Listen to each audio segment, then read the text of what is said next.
Brittany Murphy não apenas morreu jovem, ela morreu enquanto tentava avisar que algo estava errado. Nos meses anteriores à sua morte, ela falou abertamente sobre as pessoas ao seu redor, sobre sua própria casa e sobre coisas que, segundo ela, não tinha mais permissão para comentar. Então, aos 32 anos de idade, ela morreu subitamente. Hollywood encerrou o caso, classificou como um acidente e seguiu em frente, mas os detalhes nunca bateram, porque a Brittany não perdeu apenas a vida. Ela perdeu a voz logo após descobrir coisas demais. Anos depois, 2 pessoas morreriam dentro daquela mesma casa, com apenas alguns meses de diferença, sob a exata mesma explicação médica. Mas antes da primeira morte, a Brittany já tinha dito às pessoas que se sentia insegura, vigiada, sendo lentamente isolada do mundo exterior. Ela dizia que algo em sua própria casa parecia errado. Essas declarações existiam muito antes de sua morte, mas nenhuma delas entrou na história oficial. Brittany Murphy não nasceu cercada pelo poder, privilégio ou proteção de Hollywood. Ela nasceu em Atlanta, na Geórgia, em 1977, em uma família que já era instável muito antes da fama aparecer. Seus pais se separaram quando ela ainda era muito jovem, e a partir daquele momento sua vida foi definida por mudanças incertezas e a dependência de uma única figura, sua mãe. Sharon Murphy tornou-se o centro do mundo da Brittany. Ela não era apenas sua mãe, mas sua empresária protetora e, eventualmente, a pessoa que controlava quem tinha acesso a ela. Na época, nada disso parecia perigoso, parecia apenas normal, e só mais tarde as pessoas perceberiam o quanto de controle já havia sido estabelecido. Quando a Brittany mostrou interesse em atuar a Sharon, não hesitou, ela tirou a filha de uma infância comum e se mudou para Los Angeles convencida de que o talento da Brittany não era algo que pudesse esperar. Daquele ponto em diante, a vida da Brittany girava em torno de testes, aulas de atuação e longos dias, correndo atrás de oportunidades que a maioria das crianças nunca entenderia. O pai dela, Angelo Bertolotti, não era apenas ausente, ele era um ponto de interrogação que a perseguiu por anos. Ele entrava e saía da vida dela de forma imprevisível, cercado por boatos que nunca foram totalmente esclarecidos. Muito antes da Brittany ser famosa, o Angelo foi investigado por conexões com o crime organizado em Los Angeles, acusado de trabalhar como informante ligado à máfia. As acusações foram retiradas, mas a reputação permaneceu. A Brittany cresceu sabendo que seu pai era um homem, sobre quem as pessoas sussurravam alguém com um passado complicado o suficiente para ficar enterrado. Enquanto sua mãe a empurrava incansavelmente em direção a Hollywood, seu pai permanecia à margem distante e instável e carregando uma história que a Brittany mais tarde tentaria manter bem longe de sua imagem pública. Em Los Angeles, a Brittany entrou na indústria como muitas jovens atrizes fazem, devagar, silenciosamente e sem garantias. Ela apareceu em comerciais e depois em pequenos papéis na televisão, aprendendo como os estúdios funcionavam, como os adultos falavam quando as câmeras estavam ligadas e quando estavam desligadas, e como o poder se movia em salas que ela nunca deveria controlar. Ela era jovem, observadora e ansiosa para agradar, traços que a ajudaram a ser contratada, mas que também a tornaram vulnerável. Sua primeira grande chance veio pela televisão, com um papel recorrente em Drexel's Class, seguido por participações em séries como Blossom e Party of Five. A Brittany tinha um jeito de fazer com que papéis pequenos parecessem reais, como se entendesse algo sobre seus personagens que outros nem se davam ao trabalho de explorar. Essa habilidade tornou-se impossível de ignorar em 1995, quando ela apareceu em As Patricinhas de Beverly Hills. O filme definiria uma geração e a atuação da Brittany como Taya transformou da noite para o dia.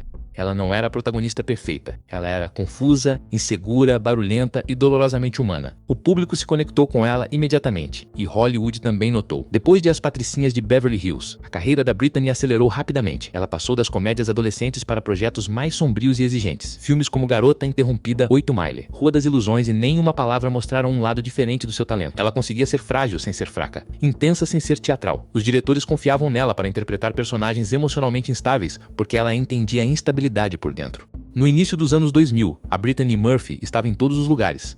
Ela trabalhava constantemente, muitas vezes em projetos seguidos, raramente tirando férias longas.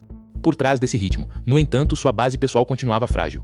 Sua mãe continuava gerenciando quase todos os aspectos de sua vida. Seu pai permanecia ausente e a indústria que abraçava seu talento nunca diminuía as exigências. A Brittany aprendeu cedo que dizer não poderia custar o seu ritmo, e o ritmo era tudo. E essa era a versão Brittany em que o público confiava, pouco antes de tudo começar a se fechar ao redor dela. Quando a Brittany Murphy conheceu o Ashton Kutcher no set de Recém-Casados, parecia o começo de algo seguro. A química entre eles não parava no roteiro, era visível, imediata e impossível de fingir. Todo mundo percebeu. Rapidamente, eles foram apresentados como o novo casal de ouro da indústria, jovens, atraentes e perfeitamente vendáveis. To me, I think what makes it work is, I know. Is it you're so freaking hot? No, it's being able to do scenes with him and being in it with him. I mean, You're to be so with an freaking extraordinary actor.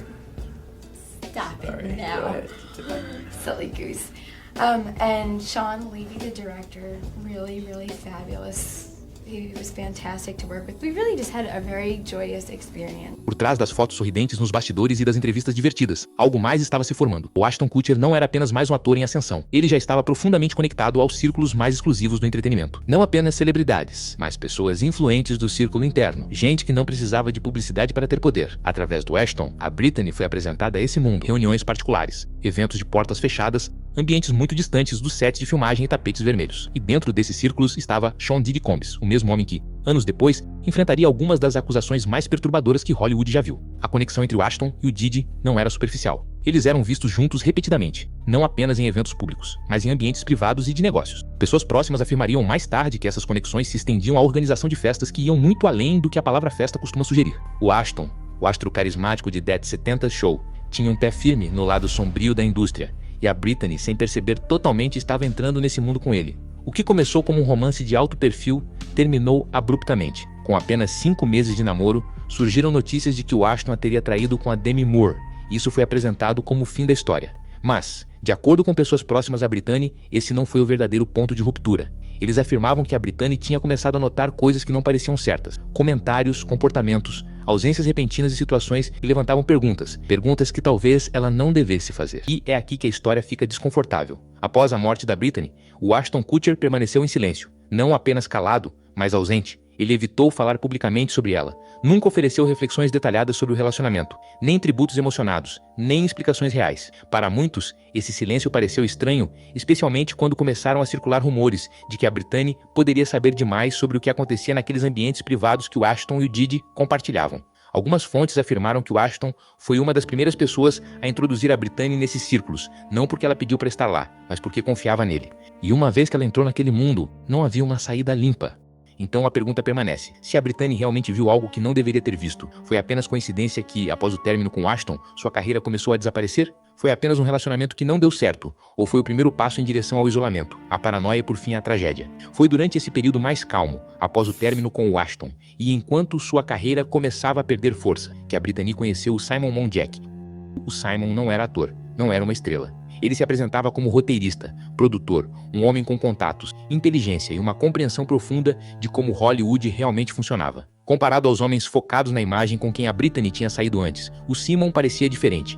Mais velho, mais sério, mais experiente. Ele falava com confiança sobre poder, contratos, estúdios e inimigos. Ele se colocava como alguém que poderia protegê-la de uma indústria que, segundo ele, já tinha começado a se voltar contra ela. O relacionamento deles avançou rápido.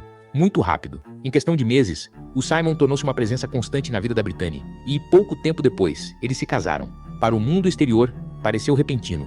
Para os próximos a Brittany, pareceu algo que a consumia. O Simon se inseriu em cada aspecto da carreira dela. Ele gerenciava as ligações, filtrava as propostas e falava com agentes e produtores em nome dela. De acordo com vários relatos, projetos para os quais a Brittany estava sendo considerada foram recusados sem que ela soubesse de todos os detalhes. E algumas propostas nunca chegaram até ela.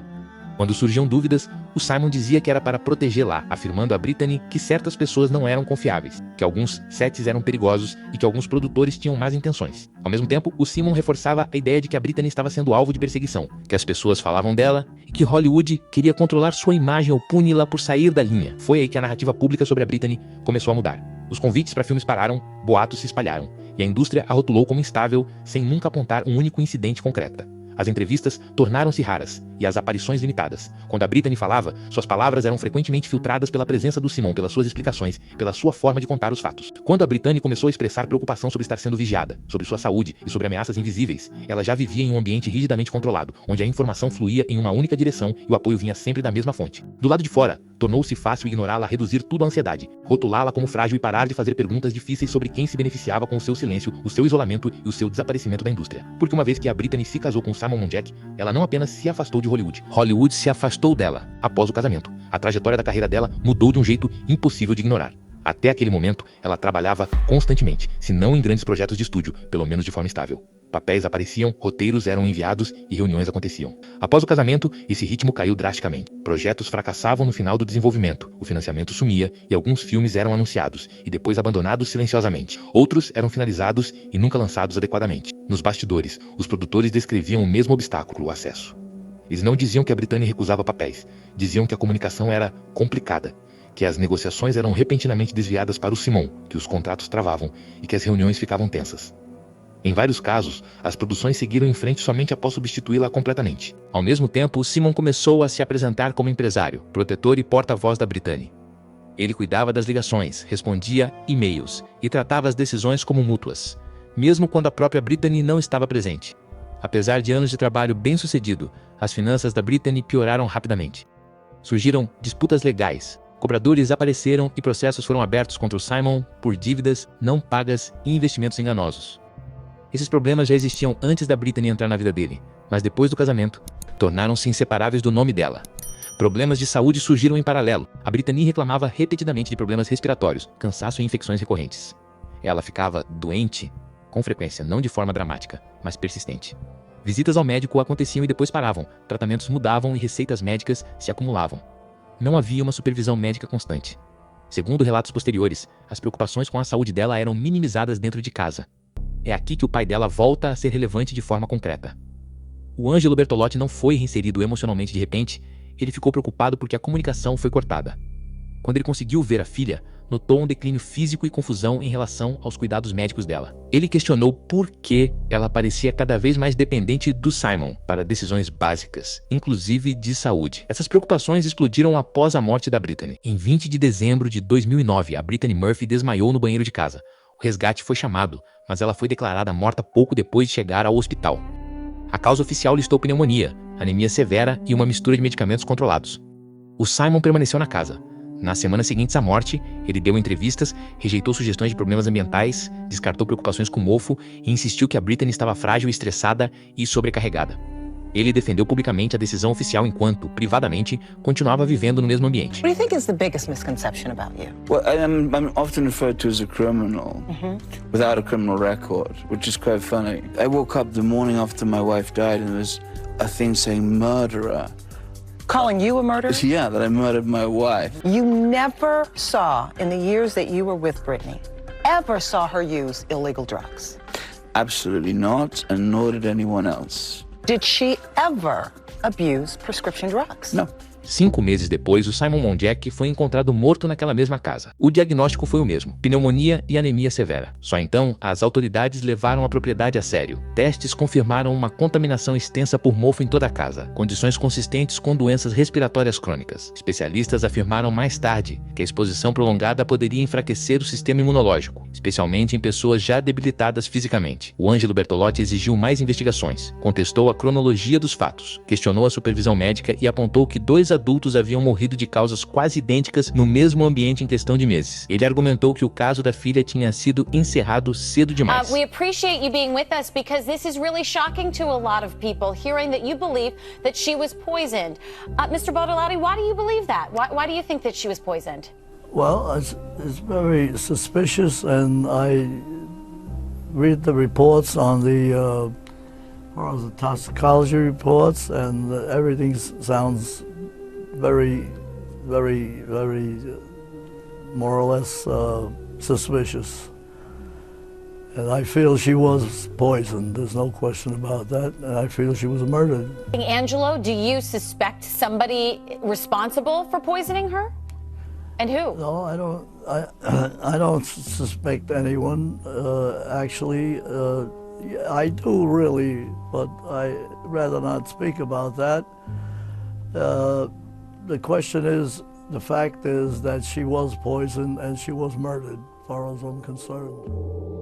Esses pedidos não foram atendidos. Nenhum caso foi reaberto, nenhuma acusação criminal foi feita e nenhuma investigação independente aconteceu. A história foi dada como encerrada. O que tornou a situação impossível de ignorar não foi apenas a morte dela, mas a simetria que veio depois. 2 mortes na mesma casa, sob o mesmo teto, separadas por apenas alguns meses, com a mesma explicação médica e uma presença constante ainda ali no meio de tudo. Os investigadores chegaram a sugerir a ideia de mofo tóxico, quase como uma explicação temporária. Algo técnico o suficiente para calar as especulações sem abrir novas portas. A teoria se espalhou rápido e depois sumiu silenciosamente. Nenhuma toxina de mofo foi encontrada no sangue da Brittany, e nenhuma evidência definitiva ligou a exposição ambiental à sua morte repentina. Mesmo assim, o caso permaneceu fechado. Foi quando Angelo Bertolotti voltou para a história. O Ângelo pagou por testes toxicológicos independentes usando amostras de cabelo preservadas da Brittany. Os resultados mudaram tudo. Níveis elevados de metais pesados, substâncias consistentes com inseticidas industriais e veneno de rato.